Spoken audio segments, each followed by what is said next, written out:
Hi, so I'm going to be sharing with you three main reasons why people are having their UK visa denied and refused. So basically, there are thousands of people moving to the UK every day, but actually, as many people are moving every day, there are also many other people that are having their visas refused despite having a licensed UK employer, despite having gone through the real process and having a legit, like I like to call it, a legit certificate of sponsorship and job offer. So why is this happening? You would be surprised, but more UK visas are actually refused than are granted. Very few visas actually get granted. So you want to watch this video till the end, because I'm going to be giving you four main reasons why this is actually happening. So again, if you're new to the channel, it's such a pleasure to have you. Welcome here.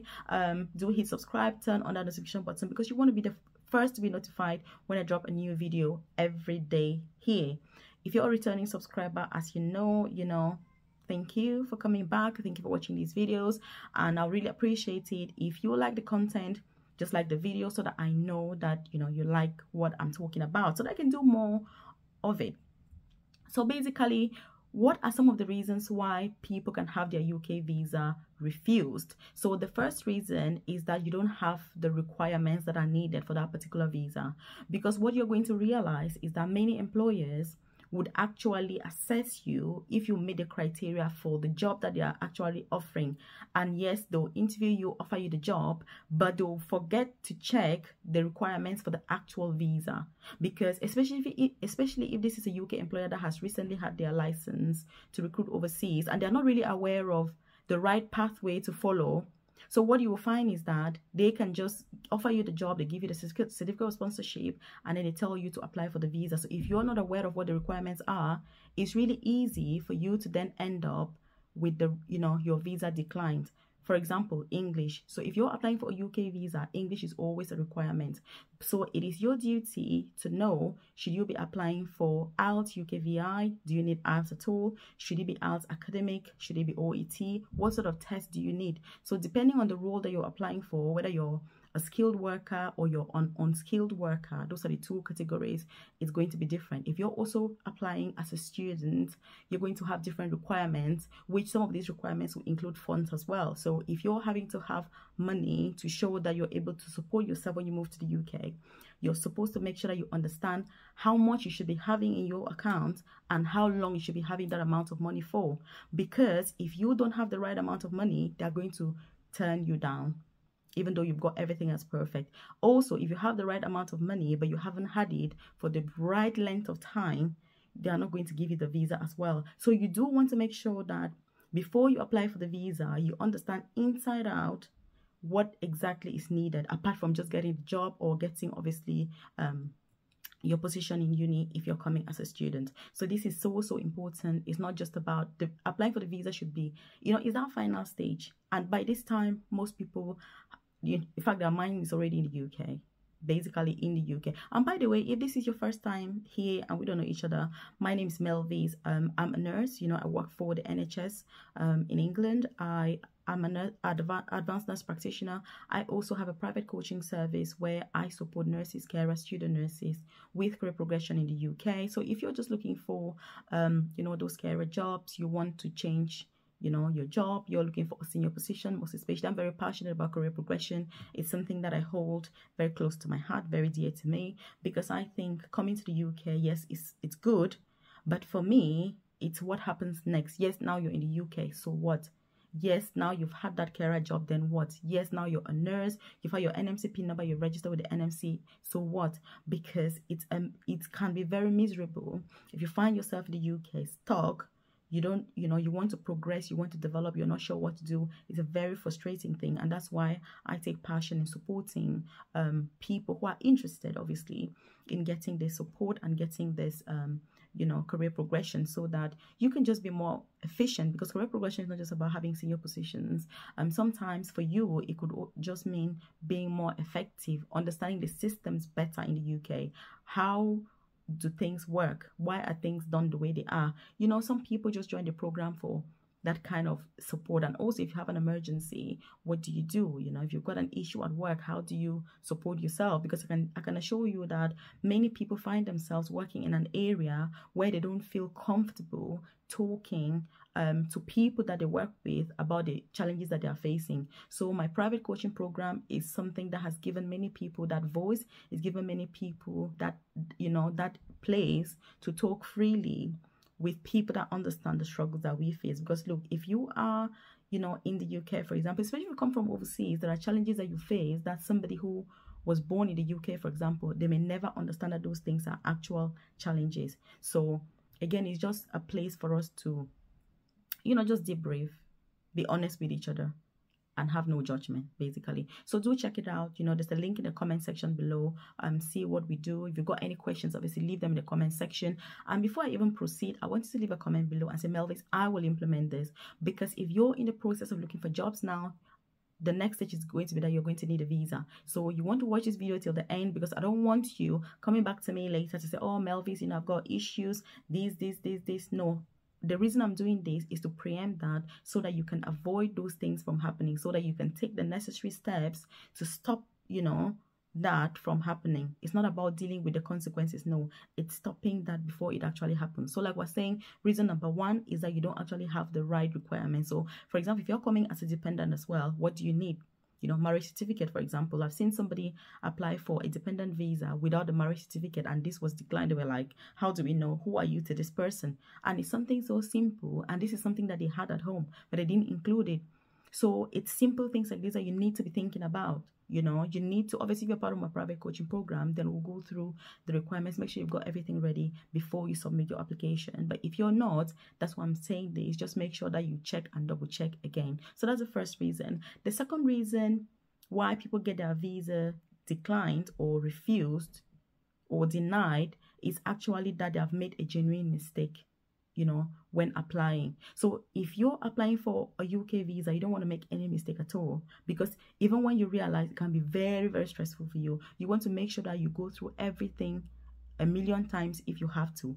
Your names are spelled correctly. You know, one of the common mistakes that I see people do is, for example, somebody who is married, instead of putting their, if they've changed their name, instead of putting the, you know, the new name, they put the previous name, or the passport has a different name, or, you know, different documents having different names. You cannot be doing that. You know, if you've changed your name, that's fine. It's normal. People can change their names. What you need to do is you need to include the certificate that you've changed your name, so that it's obvious, so that, you know, everybody can see that that's what's happened. Otherwise, if you're having different names, how do they know if it's different people? Because it could be different people. So you really cannot blame anybody then if the visa is refused. So you do need to make sure that you go through your application several times, get someone else to have a look at it as well. Don't just do it in a rush and submit. No, complete the whole application, leave it, sleep over it, wake up the next day, go through it again. And that's why doing things on time is so vital. You don't want to be doing things last minute, rushing all over. No, you want to take your time and do things thoroughly, because this is going to, you know, reduce the chances of you rushing and making mistakes. So genuine mistakes as well is also a main reason why people get the UK visa kind of turned down, which is really a shame, because you've got everything perfect. You've got your job offer, and look, with the amount of stress and time that it takes to get a UK visa, you know, and get a job in the UK, you really don't want to mess, you know, with the visa process when it's like the final step for you to just get that visa on your passport and move to the UK. Because you've already done the difficult part, which is looking for the job and securing that certificate of sponsorship. So please, you want to make sure that if you complete your application, don't submit it immediately. I always say, submit it a few days, even a week before you want to submit it, so that you look at it every day. Have a look at it, wake up every day, go through the whole application to make sure everything is correct, everything is legit, everything is perfect. Go through all your supporting documents, make sure you've got everything. And like I say, proof of English is something that you always want to have. But the proof of English that you have depends on your the job you're applying for. But one tip also that I'm going to say, because obviously you watched it till now, is the fact that if you're coming to the UK as a professional, if you've already proven that you've got the required English language requirements for that particular post, then obviously the UK border agency would consider that, you know, you've met the English language requirements. For example, if you're a qualified nurse, the NMC has its standards for IELTS or OET that they accept, which means that if you meet the NMC requirement for IELTS, then the UK border agency are happy that you've met that, because you've got a professional body in the UK like the NMC that has already said that they are happy with your English ability. The same thing if you're coming as a doctor with the GMC. If the GMC has seen your IELTS and they're happy with that, then obviously the UK border agency are also going to be happy with that. Obviously, you always need your evidence, which is what I'm saying. You need to check your documents, double check, you know, check again. Ideally, get someone else to check for you, because like me, I have OCD when it comes to visas. I just like to make sure that everything is so perfect. And by the way, if you still haven't subscribed to the channel, do hit subscribe right now. Turn on that notification button, because, you know, I do a lot of content about things like this, because that's what people ask me. Obviously, having a private coaching program as well. These are things that I experience firsthand on a daily basis. So I know what I'm talking about, basically. So you want to subscribe to the channel. You want to make sure that you're watching the videos as well, because they're going to be really helpful, both before you come to the UK and most importantly when you're already in the UK, because like I say, I'm so passionate about career progression. You know, what happens to you when you get to the UK, I am very, very interested, because you need to progress, you need to thrive, you need to excel, you need to live your best life in this country, so that you're not thinking, oh my God, missing home and wanting to go back home and things like that. You want to make this your home, because that's what it is at the end of the day. So those are the first two reasons. The third reason why people get their UK visa refused is the fact that they have previously gone against an immigration rule. For example, if you're a student in the UK and you're allowed to work only part-time during term time, if you go about working full-time, 80 hours a week, 60 hours a week, if you apply for another visa, they can see that you've been working that long, so they can refuse to give you that visa. And they'll say, look, you've been on a student visa and you have been working full-time. This is not allowed. So why did you do that? Because during holidays, obviously as a student, you can work full-time. But if you're studying during term time, you should not be working full-time. So you need to respect whatever visa you have. You need to respect the laws and the rules that govern that visa. Otherwise, you're likely going to have your next visa refused. And look, recently in the UK, there are many people who are students already in the UK who have had their visas actually terminated. So you have your visa basically cancelled and your certificate of sponsorship is revoked from you. They can do that as well when they find out that that's what's happening. Most of the times, some people go and report other people, but generally, if they look at your national insurance contributions, they can know. So if you're working, say, full-time, and I look at how much you're paying for national insurance, I can know that you're working full-time. Because some people are always like, oh, how do they know? Yes, it's easy to know, because everybody that is working is paying taxes and national insurance. So if you're working part-time, a certain number of hours, you should not be paying for that, or you should be paying very little. So if you're paying taxes, 1,000 a month of taxes as a student, obviously it shows that you're working full-time. So that's something that you do want to consider. And then make sure that you're following the rules. If you also have a work visa, you need to follow the rules as well. There are so many rules that come with having a work visa. If you don't follow them, by the time you're applying for a new visa, it may be refused. And again, you really cannot blame anybody then, because you should be working, you know, in places that you're allowed to, and in the industry that you're allowed to, and in the sector that you're allowed to. It's the same thing for all visas. If you come to the UK with a scholarship, some scholarships say that you have to return home on successful completion of the course. So if you don't and you try to change your visa in the UK, then they're also going to say no. Another reason is that if you ever applied for a visa to any country and they've declined the visa, you have to always declare it when you're applying for your UK visa, because there's a question that they always say, have you ever been denied a visa to any country? If the answer is yes, let's say you've tried to go to the US before, or you've tried to go to Australia or to Sweden or to Europe, anywhere, if they've ever declined a visa, you need to say yes. So if you've applied for a visa and you haven't been given, when you're completing, because some people say, oh, you know, that was a different country, now I'm applying to come to the UK. It's got nothing to do with my previous refusal. It has everything to do with it. So you have to always include that in all your UK visa applications. And look, they don't only want to hear that you had the visa refused. They want to hear the date, the reason, what happened, what they said. The more details you have, the better. They are not going to refuse to give you a UK visa for this reason, you know, because you've had you've had a refusal from another embassy, but they want to see that you're honest about it.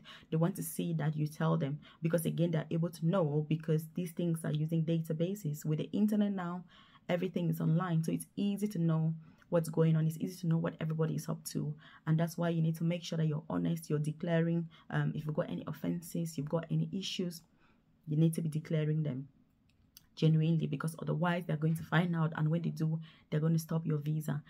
The last reason then is the timing. So if you're applying for a UK visa, you know, for a work visa, for example, or student visa, you're not allowed to apply more than 3 months before the start date of your work. So if you're supposed to start work, say on the 1st of March, you're supposed to apply, you know, not more than 3 months before that particular date. And also, most importantly, if you have your certificate of sponsorship, you cannot apply, you know, if that certificate of sponsorship stays for more than 3 months, it becomes invalid. Basically, you need to get rid of it. You cannot use it if you keep it for more than 3 months. So these are some of the rules that you need to be aware of, because if you're not aware of these rules and you go about doing your own thing, then your visa is likely going to be refused. So like we say, you need to make sure that you know when to apply, because you need to apply within the right window, you know. And also another challenge that people are having is overstaying in the UK. So there are people now that are saying, oh, Melvi, somebody has told me that if I come to the UK with a tourist visa, so a visitor visa, I can then apply for carer jobs in the UK and it gives me a higher chance. And then they end up coming to the UK on the tourist visa for 6 months, for example. Instead of returning home within the 6 months, they stay here saying, oh, I haven't got a job yet, so let me just push another 1 or 2 months. If I get a job, then I can apply. So what happens then is that they end up staying for 8 months instead of 6 months. By the time they get the job or not and then return home, they apply for the UK visa, they then refuse, because they say, look, we gave you a tourist visa to go to the UK. You were supposed to return home within 6 months. You didn't. You returned after 8 months. And so for that reason, we're not going to give you a UK visa. So there are so many different reasons. These are the main reasons, and like I was saying, some of the reasons are just genuine mistakes that people make. Others are just because they don't know at all.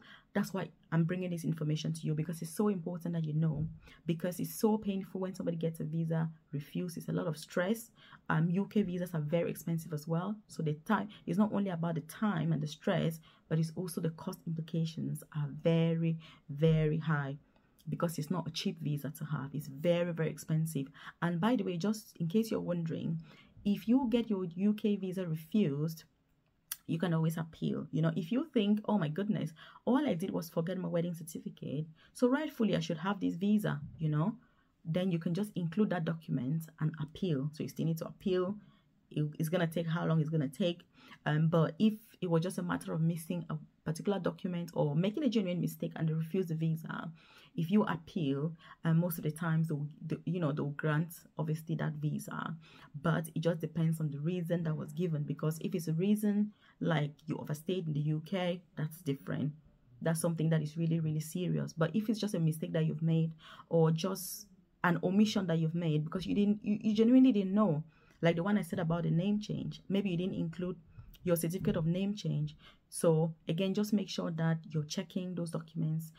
You get somebody who can check them for you as well, just to make sure that the spellings are correct, because they're going to go with your official documents. So do subscribe to the channel and keep on watching. Thank you.